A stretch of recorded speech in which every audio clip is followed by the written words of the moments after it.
Mais uma vez, bom dia. Sejam bem-vindos à videoconferência da CMAA, Companhia Mineira de Açúcar e Álcool, durante a qual serão comentados os resultados do segundo trimestre da safra de 2024-2025. Esse evento está sendo transmitido ao vivo pela internet, acompanhado de apresentação de slides e também está sendo gravado.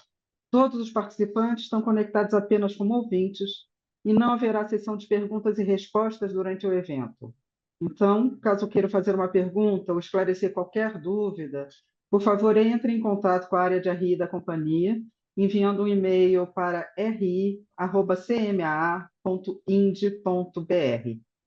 Antes de prosseguir, eu gostaria de esclarecer que eventuais declarações que possam ser feitas durante essa apresentação relativas às perspectivas do negócio da companhia, bem como projeções, metas operacionais e financeiras relativas ao seu potencial de crescimento, constituem-se previsões baseadas nas expectativas da administração. Essas expectativas são altamente dependentes de condições de mercado, assim como do desempenho econômico geral do país e dos mercados internacionais, e, portanto, estão sujeitas a mudanças. Conosco hoje em Uberlândia, no Centro Administrativo da CMAA, estão os senhores Jefferson de Gaspari, CFO, Marcelo Boschetti, diretor industrial, Marcos Boita, gerente financeiro, e Geraldo Magela, gerente administrativo. Para dar início à apresentação, eu passo agora a palavra para o Jefferson. Por favor, Jefferson, pode seguir. Um bom dia a todos. Mais uma oportunidade de estarmos juntos aqui na sede administrativa da CMAA, na cidade de Uberlândia. CMAA, Companhia Mineira de Açúcar e Álcool, composta das 3 usinas: Usina Vale do Tijuco, em Uberaba; Usina Vale do Pontal, em Limeira do Oeste; Usina Canápolis, no município de Canápolis. Aqui hoje, contando com a presença dos meus colegas, diretor comercial Marcelo Boschetti. Bom dia, Marcelo. Bom dia a todos. Marcos Boita, nosso gerente financeiro corporativo. Bom dia, Marcos. Bom dia, Jefferson. Bom dia, Marcelo. Bom dia, Geraldo. E um bom dia a todos que nos acompanham nesse webinar. E nosso gerente de sustentabilidade e ESG, Geraldo Magela. Bom dia, Geraldo.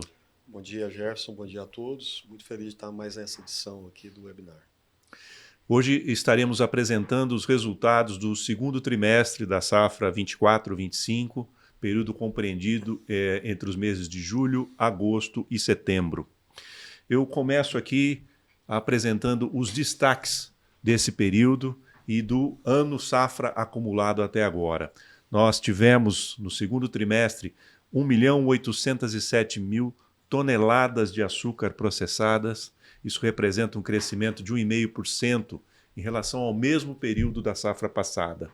Produzimos 309.000 toneladas de açúcar, uma leve queda de 2%. Porém, um crescimento de 9% na produção de etanol, totalizando no trimestre 159.000 metros cúbicos de etanol.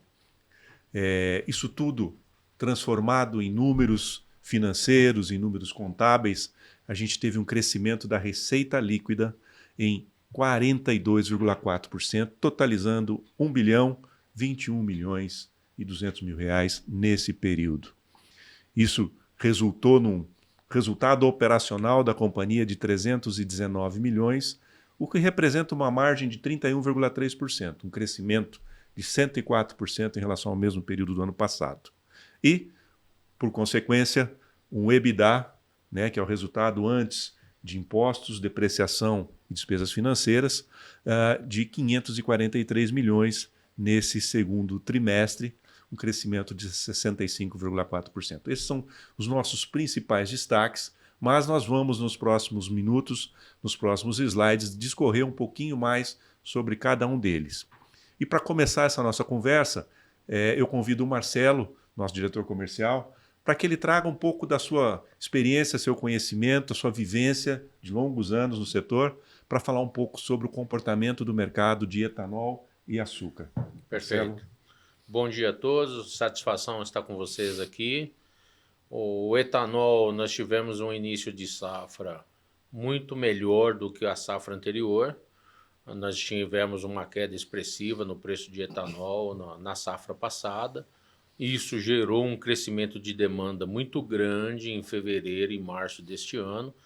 Então, se a gente fizer um comparativo de abril de 2023 com abril de 2024, nós tivemos um crescimento no consumo do país bem substancial, porque os preços foram muito baixos, o consumidor parou de abastecer com gasolina, passou a abastecer com etanol.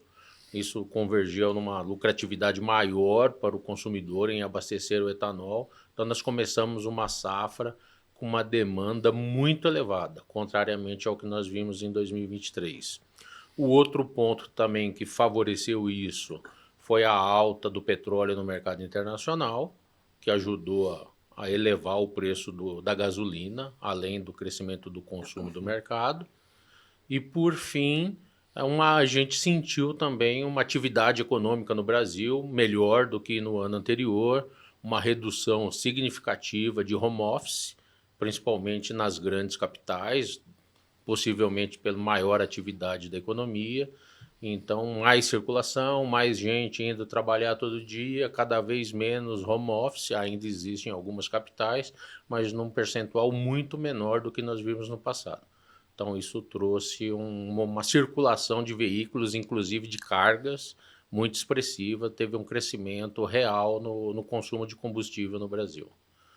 Já no mercado de açúcar, os preços vêm se sustentando num bom nível. Esse ano nós conseguimos capturar preços melhores do que na safra passada.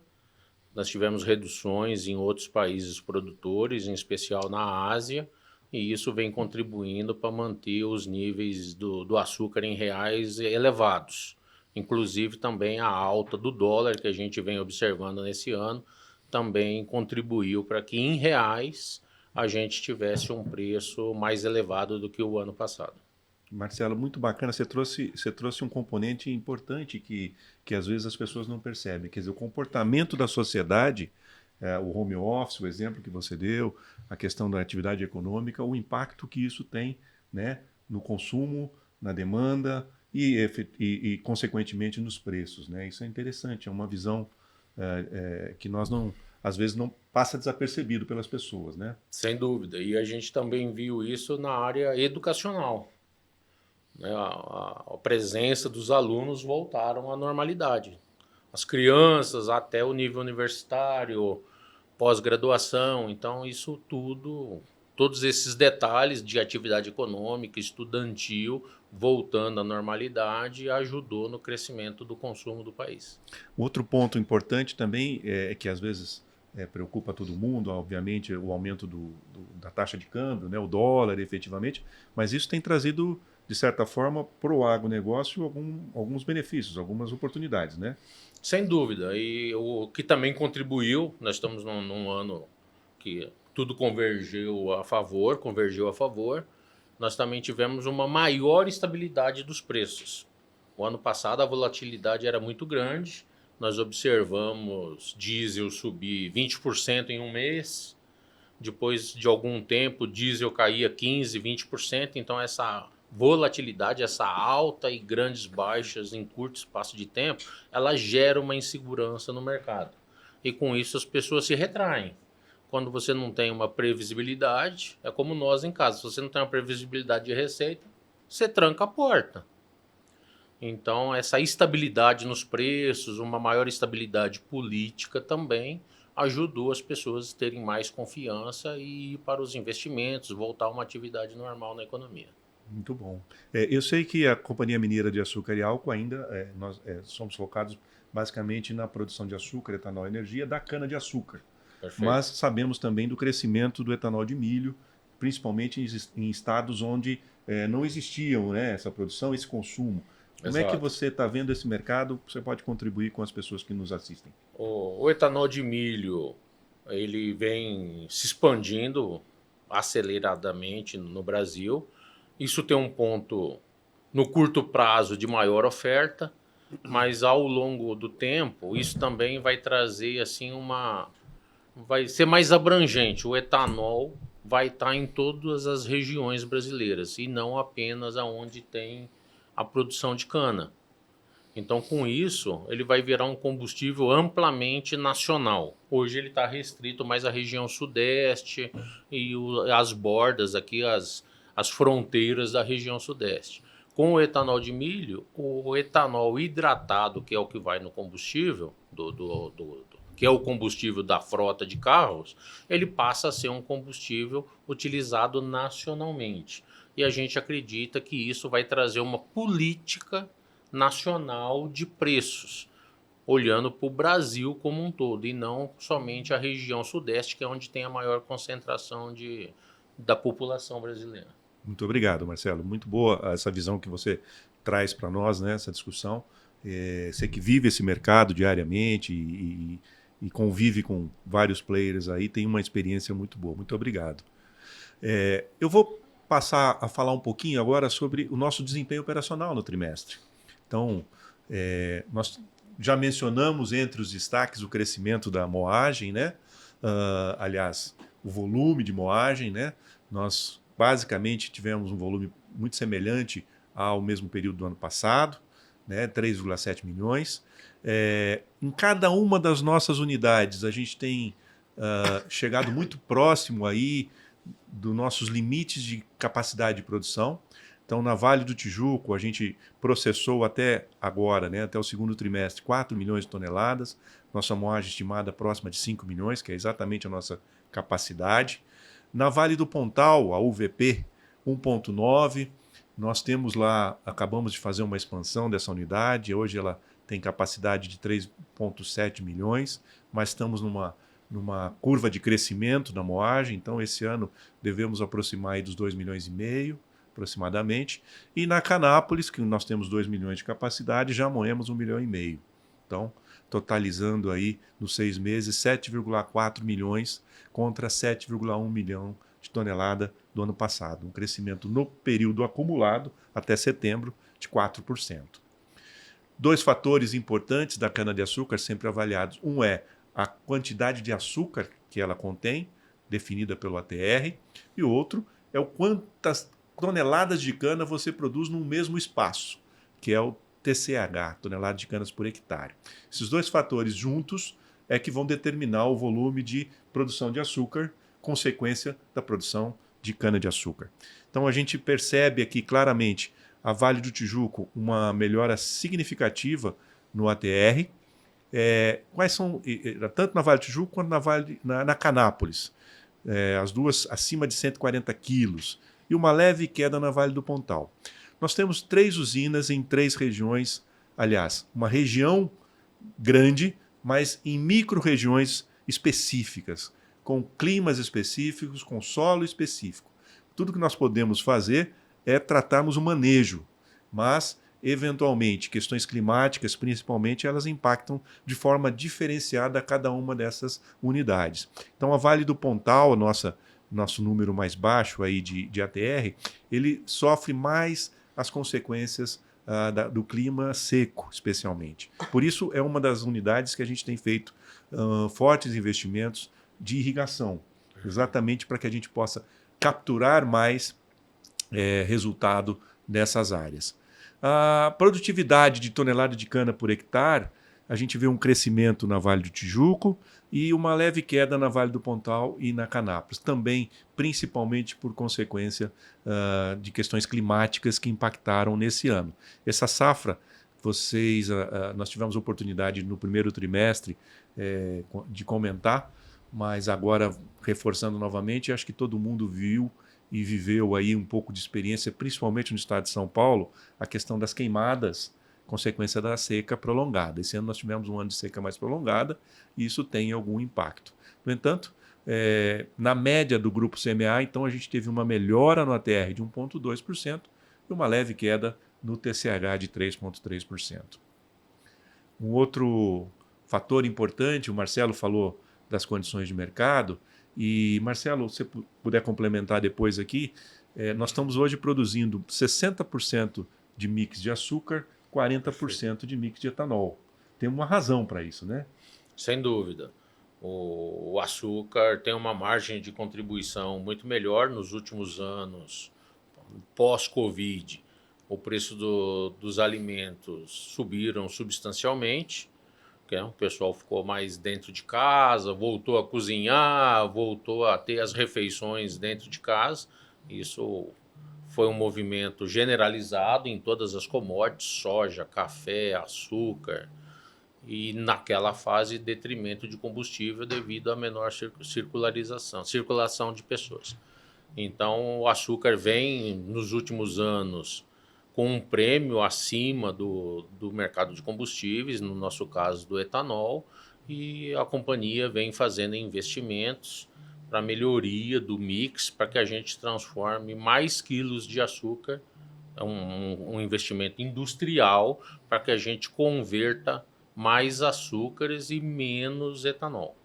Então a gente vem com esse crescimento no mix, fazendo mais açúcar e menos etanol. Isso tem contribuído para o resultado da companhia de forma relevante, né? E vocês notam que tanto no segundo trimestre quanto no acumulado de safra, o gráfico não está errado, não. Os números são exatamente os mesmos. Por quê?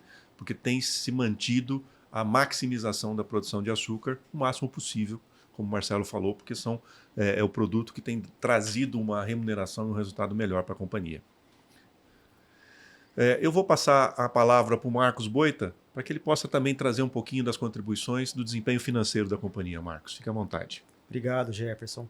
Bom, falando agora como que os números de mercado, nossos preços associados aos volumes de produção, refletem o desempenho financeiro da companhia no último trimestre, comparando também com os 6 primeiros meses acumulados da safra da 24/25 comparado com a safra anterior.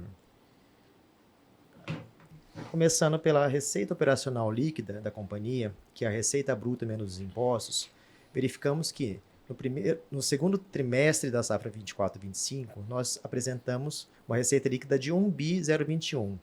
São 42,4% de crescimento comparado com o mesmo período da safra anterior, aproximadamente 300 milhões a mais de receita.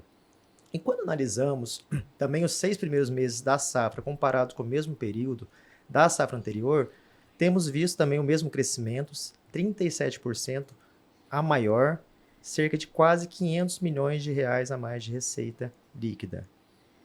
E esse crescimento ele é associado a 2 principais fatores, que já foram comentados, né, nos slides anteriores. Fatores de volume e fatores também de preço. Nós tivemos o volume de venda maior do açúcar, relacionado ao mercado internacional mais aquecido, volume também de etanol, referente ao maior consumo nacional. E o fator preço, tanto o açúcar, como a energia, como também o etanol. E olhando como que a receita operacional da companhia foi distribuída por produto, nós verificamos que, por mais que tenhamos priorizado o açúcar com aproximadamente 60% de mix, por conta do preço estar muito mais vantajoso que o etanol, a representatividade do açúcar na nossa receita líquida no último trimestre foi de 74%, sendo aproximadamente 20% do etanol, distribuído entre 11% para o hidratado e 9% para o anidro, 3% para a energia elétrica que nós cogeramos e vendemos, e outros 3% distribuídos entre outros produtos e os CBIOS. Falando agora de como foi a geração de caixa da companhia, nós sempre trazemos o EBITDA, que é aquele caixa gerado operacional, onde nós pegamos o resultado operacional, excluímos os fatores de impostos, de amortizações e depreciações. E verificamos que, no segundo trimestre da safra 25, nós tivemos 543 milhões de EBITDA gerados, um crescimento de 65,4% comparado com o mesmo período da safra anterior. Quando analisamos os 6 primeiros meses, chegamos a um EBITDA gerado de 862 milhões de reais. São aproximadamente 300 milhões a mais de ganho comparado com o mesmo período da safra anterior, um crescimento de 53,5%. Falando agora de lucro e prejuízo líquido, na verdade o lucro líquido gerado na companhia nesse último trimestre, é um crescimento muito expressivo também, de 2,7 vezes comparando esse trimestre da safra 25 com o mesmo período da safra anterior. E quando analisamos os 6 primeiros meses, é um crescimento de 6,6 vezes. Nós tivemos, nos 6 primeiros meses acumulados da safra 24, 20 milhões de reais de lucro gerado, porém, nesse mesmo período, nessa safra atual, chegamos a 133 milhões de lucro líquido gerado. Falando agora do investimento da companhia, nos 2 primeiros trimestres da safra, tanto na safra anterior como na safra atual, verificamos que tivemos um crescimento bastante expressivo. Na safra anterior nós tivemos 205,9 milhões e nessa safra 456 milhões de reais. Vou falar um pouquinho agora dos principais variações que aconteceram, né? Porque tivemos uma variação tão grande no CAPEX. Falando dos equipamentos industriais, nós tivemos 30 milhões na safra passada e 111 milhões nessa safra. E ele está principalmente relacionado à expansão da nossa unidade Vale do Pontal, onde nós estamos expandindo de 2,7 milhões de toneladas para 4 milhões aproximadamente de toneladas nessa unidade. Começamos esse investimento na safra anterior e o maior volume de caixa de CAPEX está saindo nessa safra agora 24 e 25. Em relação aos equipamentos agrícolas, nós fizemos na safra passada 20 milhões e estamos fazendo 64 milhões nesse segundo trimestre da safra 24 e 25. E ele está principalmente relacionado aos CAPEX que nós estamos fazendo na nossa unidade Vale do Pontal de irrigação, as estruturas de irrigação, por conta dos fatores climáticos que foram pontuados muito bem pelo Jefferson anteriormente. Marcos, acho importante mencionar, né? São esses investimentos em CAPEX, né? Os investimentos tanto na agrícola, na irrigação, quanto nos equipamentos industriais, são investimentos que vão trazer retorno por sempre para a companhia, né? São investimentos de longo prazo que vão perpetuar aí o crescimento da companhia. Mas tem um outro fator importante que também a companhia, na sua estratégia, vem fazendo. Eu acho que nas apresentações anteriores a gente falou a respeito e aqui está demonstrado, que é gradativamente aumentando a sua participação de cana própria também. Então nós tivemos oportunidades de algumas compras de soqueira e investimento no canavial mais forte, além não somente com a renovação, mas o crescimento do canavial, tanto para ocupar a capacidade instalada da Vale do Pontal, pelo seu crescimento, mas também para aumentar o mix de cana própria, que são fatores que para a companhia trazem aí uma sustentabilidade maior no longo prazo. Então, os números de CAPEX são mais relevantes, mas todos eles muito bem empregados, né? Isso é muito interessante. E acrescentando também, Jefferson, para todos esses investimentos, nós buscamos fontes de financiamento adequadas e direcionadas para esse perfil de investimento, que são investimentos de longo prazo. Nós temos aí uma parceria muito grande com o BNDES, que fomenta nossas operações já há alguns anos, há diversos anos, e estamos sempre buscando expansão desse relacionamento. Então, por exemplo, o investimento da Vale do Pontal, nós estamos buscando uma linha bastante atrativa, que está em fase de análise e aprovação para financiar via Fundo Clima. Estamos também buscando relacionamento com o FINEP para financiamento dos nossos equipamentos de irrigação. E esse último item aqui que eu ia comentar também, construções e pavimentações, as principais variações são referentes a nossos armazéns de açúcar, que estamos fazendo investimento tanto na unidade de Canápolis, que já foi concluído, e na unidade Vale do Tijuco, onde esse financiamento desse investimento está sendo custeado por BNDES, uma linha do PCA, do BNDES, e também por uma linha do BDMG. Marcos, como nós falamos, quer dizer, são investimentos de longo prazo, é natural e é saudável para a saúde financeira da companhia que os recursos também sejam de longo prazo, como você falou nessas linhas. Você pode, talvez, mostrar um pouquinho como é que está o endividamento distribuído ao longo do tempo da companhia e no curto e longo prazo? Exatamente. A companhia ela tem uma métrica que nós acompanhamos para a maior parte da nossa dívida estar alocada no longo prazo. E já há alguns anos nós vemos mantendo entre 15% a 20% de concentração máxima no curto prazo e 80%, às vezes até um pouquinho mais, no longo prazo. Isso permite exatamente que a gente possa estar fazendo esses investimentos, que são investimentos bastante expressivos do nosso setor, que demanda um CAPEX expressivo e intensivo também. Dessa forma, nós buscamos sempre ter a nossa dívida com maior alocação no longo prazo e também bem distribuída, que é o que vamos falar nos slides seguintes também, com a preocupação da companhia na sua duration do endividamento. Mas com todos esses investimentos que estão sendo feitos, a dívida, como é que ela está do ponto de vista do seu tamanho em relação ao tamanho do negócio? Fica até fácil a gente fazer essa resposta, Jefferson, comparando aqui, por exemplo, a dívida líquida da companhia, que é a nossa dívida bruta, retirando os caixas equivalentes, chegamos no endividamento líquido da companhia. Mesmo com todo esse crescimento que nós estamos fazendo nas plantas, nós temos mantido o mesmo nível de endividamento, comparado com o mesmo resultado da safra anterior. Quando analisamos com 31 de março, vemos que tem um crescimento, mas esse crescimento ele é sazonal. Por quê? Porque estamos ainda nos primeiros meses de safra, temos 6 meses de resultado, temos volumes estocados que vão permitir que depois a gente consiga, no final da safra, ter índices parecidos com o de encerramento da safra. E a distribuição dessa dívida no tempo? Essa dívida está bem distribuída ao longo do tempo. Com base aqui nessa fotografia, setembro de 24, nós tínhamos um prazo médio de endividamento, uma duration da dívida de 3,6 anos, com caixa de 480 milhões de reais e um curto prazo, ou seja, aquelas linhas que eu pago nos próximos 12 meses, de 387 milhões. Eu acho que é importante a gente fazer aqui uma ressalva que essa fotografia é base de setembro de 24. No entanto, a companhia, agora no início de novembro, nós concluímos uma emissão de uma operação de 800 milhões de reais, um CRA emitido pela unidade Vale do Tijuco, que esse CRA ele tem um prazo total de 10 anos. Qual o valor dele, Marcos? 800 milhões de reais. E a destinação desse recurso, como é que a companhia está? A destinação desse recurso foi exclusivamente para amortização antecipada de operações que estão vencendo entre 12 meses até os próximos 3, 4 anos. Ou seja, a gente não aumentou nossa alavancagem, a gente conseguiu liquidar as operações que iam vencer nos próximos anos e aumentar ainda mais a duration dessa nossa dívida. Então, na próxima apresentação, em 31 de 12, com certeza essa fotografia ainda vai estar com uma duration maior ainda do que essa, que já são números bons. Parabéns, bom trabalho.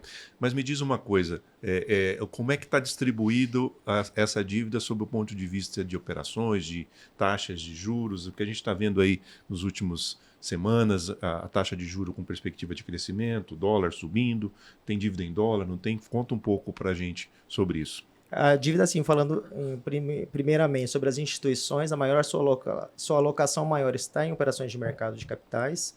Temos também operações com BNDES, com repasse de bancos, também bancos parceiros, e operações bilaterais. A distribuição dela por índice, a maior alocação está no CDI e na Selic, que somados dão quase 80% do volume da nossa dívida, porque nosso caixa também, que ele é bastante expressivo e robusto, está também aplicado nesse mesmo índice. Então, a gente faz um hedge natural. Parte, 18%, está alocado ao IPCA, onde nós fazemos também um hedge com nossos contratos de energia, e uma pequena partezinha na TR e na prefixada. Em relação ao dólar, a gente nem traz a divisão dólares e reais, porque 100% da nossa dívida é em reais. A gente não tem nenhuma operação em dólar. Caso venha fazer, sempre é mandatório que essa dívida esteja swapada, porque a gente não convive com risco cambial. Quer dizer que essa alta de juros, então você dorme em paz e o Marcelo fica sorrindo. Nem no passivo, nem no ativo. Não temos variação Muito cambial. bom. Não tem risco. Muito bom. Isso Exatamente. Graças à política de gestão de risco da companhia, né? Exatamente, Jefferson. Por fim, falando agora da liquidez corrente da companhia. A liquidez corrente é o quanto que nós temos gerado, temos de caixa, ativo circulante de curto prazo, contra os compromissos também de curto prazo, o ativo sobre passivo. Então, nós tivemos aí 30 de setembro de 24, 1,2 vezes. E nós trazemos também uma liquidez corrente ajustada, onde nós excluímos os efeitos do IFRS 16, que são aqueles contratos de arrendamento, e também dos MTM de derivativos, que são aqueles índices que não são caixas que afetam também a nossa liquidez. Nessa liquidez ajustada, nós temos 1,5 vezes base 30 de setembro de 2024. Como você comentou, essa é uma fotografia de setembro. Naturalmente, com essa operação nova, essa fotografia já está completamente diferente, né? Exatamente, pois parte dos recursos que foram amortizados antecipadamente estavam alocados no curto prazo. Muito bem, muito bom. Muito obrigado aí pela contribuição, mas não menos importante, nossa companhia, como todos já conhecem aí, ela preza pelos resultados econômicos, financeiros, produção, mas principalmente pela sua respeito às pessoas, ao meio ambiente, à comunidade e à governança. Então, convidar o Geraldo para também compartilhar um pouco conosco, né, sobre esse trimestre, os investimentos, as ações que foram promovidas e realizadas aí no âmbito de ESG. Geraldo, a palavra contigo. Obrigado, Jefferson. Eu sempre gosto de mencionar aqui que este webinar se tornou um canal de comunicação extremamente importante. não só para falarmos sobre os aspectos comerciais da operação e financeiros da empresa, mas também para nós comunicarmos para os nossos stakeholders aquilo que nós estamos fazendo na nossa agenda de sustentabilidade. Então, é sempre importante aqui a gente pontuar aquilo que está sendo desenvolvido. E nossa agenda de sustentabilidade, ela tem sido pautada muito fortemente nos valores da empresa, Jefferson. Muito pautada naquilo que a empresa coloca como valor. Principalmente, eu vou ressaltar aqui o cuidado das pessoas, no pilar social, as questões ambientais. Nós temos 150 mil hectares de área plantada, é bom pontuar isso, no potencial, onde a gente conduz as nossas operações atendendo aos requisitos legais, ambientais, e isso é extremamente importante como valor para a empresa. E a questão de governança, que tem nos ajudado também no viés de tomar as decisões em fóruns adequados para a condução do negócio. Então, a nossa agenda de sustentabilidade, ela tem passado pela materialidade do nosso negócio. E eu sempre gosto de pontuar também, antes da apresentação aqui, e convidar vocês também para acessar o nosso site. Todas as nossas ações de sustentabilidade, elas são baseadas pela nossa política de sustentabilidade, Jefferson, onde nós assumimos publicamente alguns compromissos. E esses compromissos passando pelos pilares aí social, ambiental e de governança. Então, aqui a gente mostra, em cada webinar, as ações que nós estamos desenvolvendo a partir desses compromissos assumidos na política de sustentabilidade. Então, eu vou mostrar para vocês aqui o que nós conduzimos. Nós temos um compromisso de desenvolvimento das comunidades locais, isso é extremamente importante, só para trazer um número para vocês. Nesses 50 mil hectares de área, nós passamos em 15 municípios, e nesses 15 municípios a gente tem, então, algumas ações importantes no desenvolvimento dessas comunidades locais. Eu vou pontuar aqui algumas ações que nós fizemos. A Escola Verde, a gente fez em continuidade a esse programa da Escola Verde, em Canápolis, em Limeira do Oeste. Nós somamos aí mais de 1.500 pessoas, entre alunos, famílias e professores. As hortas comunitárias, só para falar um pouquinho, as hortas comunitárias para nós é um programa extremamente importante porque ele resgata a produção de alimentos, e nós estamos falando de comunidades locais onde nós estamos falando do meio agrícola. E a nossa vocação é agrícola. Então, é importante resgatar essa questão de produção. Assim, olha, mas caramba, será que as comunidades locais nessas cidades não têm a vocação agrícola? É um paradoxo, pessoal, mas é interessante que, quando nós começamos a fazer esse programa nas escolas e nas famílias, a gente percebeu que nós perdemos aquela cultura de gerar uma horta em casa e de gerar alimento. Então, isso traz um resultado bem interessante, tem trazido um resultado bem interessante não só para as escolas que ajudam na merenda escolar, mas também as crianças que levam esse conceito, tá, para suas famílias. O Patrulheiro Mirim, esse é um trabalho que nós também entramos em parceria com a Polícia Militar aqui, com o Ministério Público e com algumas outras instituições, onde a ideia é nós formarmos crianças e adolescentes nas questões de cidadania e formação intelectual. Um programa também que nos honra muito porque traz e resgata alguns valores importantes de questões familiares e questões de cidadania. Então, para nós aqui é uma honra também participar desse programa que tem beneficiado aqui, só nesse trimestre, de julho até setembro, nós estamos falando de mais de 100 pessoas, mais de 100 alunos. E alguns outros projetos sociais, para citar aqui, pontuar alguns, a conscientização dentro do nosso programa de prevenção dos incêndios rurais. O Jefferson já havia falado que nós passamos por um período de estiagem grande neste ano, e não é porque nós chegamos agora, Jefferson, num período de chuvoso, que nós temos que esquecer da prevenção dos incêndios rurais. Então, a gente continuou fazendo esse trabalho lá de julho até setembro e continuamos fazendo esse trabalho no período chuvoso agora, porque é um trabalho de conscientização constante de alunos, professores, de comunidades locais e das famílias, porque a gente tem conseguido bons resultados através dessa nossa ação nesses 15 municípios onde nós atuamos. A questão do cinema, o programa de cinema e teatro na roça, nós criamos uma peça teatral com um tema de prevenção dos incêndios rurais, onde essa peça teatral, então, ela leva para as crianças nas escolas todas as questões importantes de prevenção dos incêndios.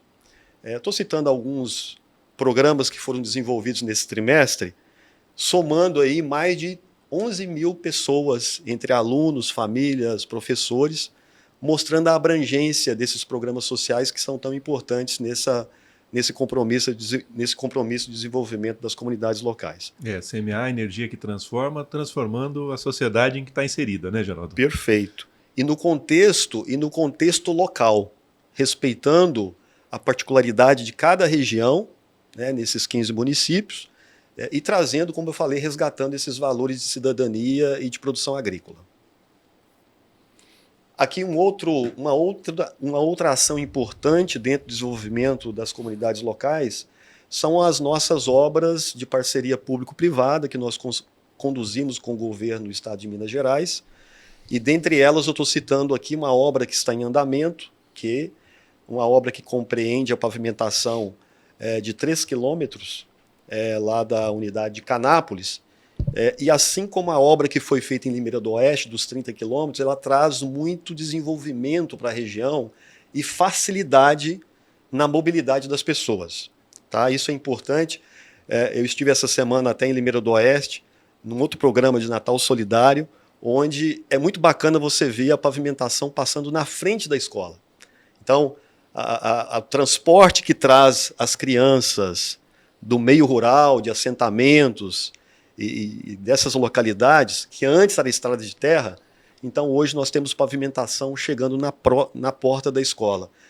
E isso traz uma condição de segurança muito grande para essas crianças, de conforto, né, de bem-estar, nessa mobilidade. Tá? Então, importante essa ação dentro desse contexto. Uma outra ação dentro do compromisso da política de sustentabilidade é a nossa meta de 0 acidente, dentro do compromisso de garantir a saúde e segurança dos nossos colaboradores.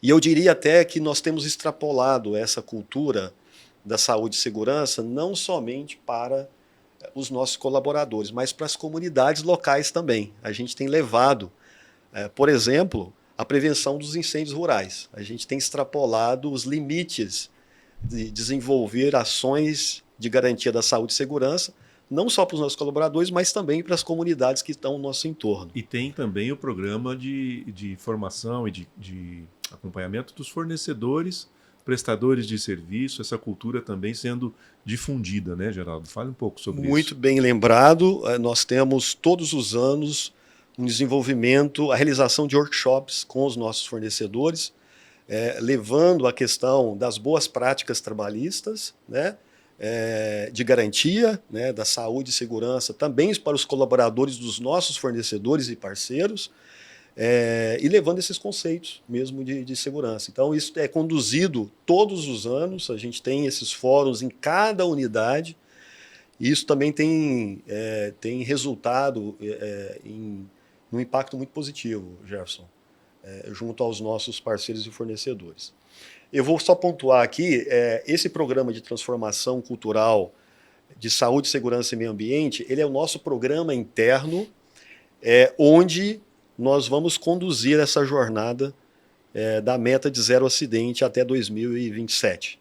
Tá? Nós temos conseguido uma evolução muito importante nesse trabalho. E, por fim aqui, eu sempre gosto de trazer o que nós temos gerado de créditos de CBIOS dentro do programa RenovaBio.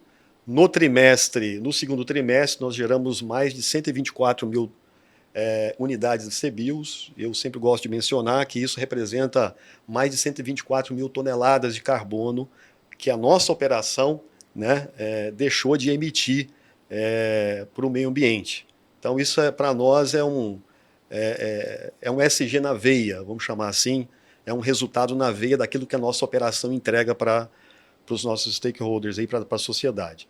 Comparando aqui esse ano com a safra passada, a gente ficou um pouquinho acima, 9,4, em comparação a 4,2 milhões de reais, mas no semestre a gente está muito em linha com aquilo que a gente gerou no ano passado, em termos aqui financeiros. É importante pontuar aqui as nossas certificações. Em julho, nós tivemos a renovação do nosso certificado ABRINC, Empresa Amiga da Criança. Esse certificado ele tem o lastro de todos os programas de formação intelectual das crianças nessas comunidades que eu havia mencionado. Em agosto, nós tivemos a recertificação Bom Sucro, na unidade Vale do Pontal, e em setembro a manutenção da certificação Bom Sucro na unidade Canápolis. Importante pontuar também que nessas certificações a gente tem sido cada vez mais desafiado. Eu estou falando da versão 5.2 da Bom Sucro, que traz requisitos e elementos de sustentabilidade muito robustos. É importante pontuar muito isso na questão de relacionamento com os stakeholders, na garantia da saúde e segurança dos colaboradores, nas práticas trabalhistas e na garantia de conformidade dos requisitos de meio ambiente também. Tá? E aqui, só para finalizar, eu queria trazer e convidar a quem está nos assistindo também a acessar o nosso site e vamos ter a oportunidade também de primeira mão acessar o nosso relatório de sustentabilidade da safra 23 e 24, que está sendo publicado hoje. Nós vamos colocar lá a edição da safra passada, trazendo com mais detalhes todos os compromissos que a gente tem citado aqui, compartilhado com vocês, e principalmente a materialidade do nosso negócio, como a CMA tem procurado impactar positivamente a sociedade na geração de emprego e renda e também nas questões de garantia dos valores que a gente traz de gerar saúde e segurança para os nossos colaboradores, para as comunidades que estão no nosso entorno e sempre também gerando um impacto positivo para a sociedade. Então eu convido para que todos acessem então, o nosso site e, adicionalmente, nós temos o inventário que nós fizemos dos gases de efeito estufa, que é um ponto importante nesse processo de descarbonização, que é uma pegada muito forte também do nosso negócio. Tá? Muito obrigado mais uma vez aqui na participação do webinar. Nós aqui agradecemos aqui. E aproveitando o momento agradecimento aqui, dizer, Marcos, aos nossos investidores, as pessoas que investiram no CRA emitido, não só nesse, mas em todos os demais, quer dizer, as pessoas, os nossos parceiros da área financeira, os bancos, os investidores, pessoas físicas que acreditam e confiam na companhia, nosso agradecimento. Agradecer aos nossos funcionários, estamos aí em período próximo ao Natal, então tudo que nós dissemos aqui é fruto do trabalho de 4.000 pessoas, diretamente, e mais outros tantos indiretos, desde o nosso colega lá no campo, nosso colega lá na indústria, nosso colega no escritório, todos têm um valor e uma importância muito grande. Já que você falou em site, também convidar para as pessoas acessem o site, acessem as nossas redes sociais, porque nós sempre temos vagas em aberto disponíveis e teremos um grande prazer em contar com mais pessoas vindo trabalhar, compor o time, a família CMA. Então, obrigado, Marcelo, pelas suas contribuições. Marcos, muito obrigado mais uma vez. Obrigado, Gerson. Obrigado a todos. Geraldo, muito obrigado. Obrigado. Obrigado a todos vocês que nos assistiram. CMA, Energia que Transforma. Bom, esse evento live da CMA está encerrado.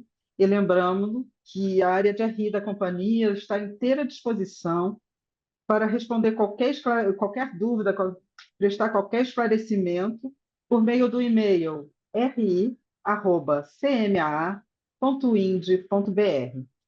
Agradecemos a participação de todos e tenham um ótimo dia.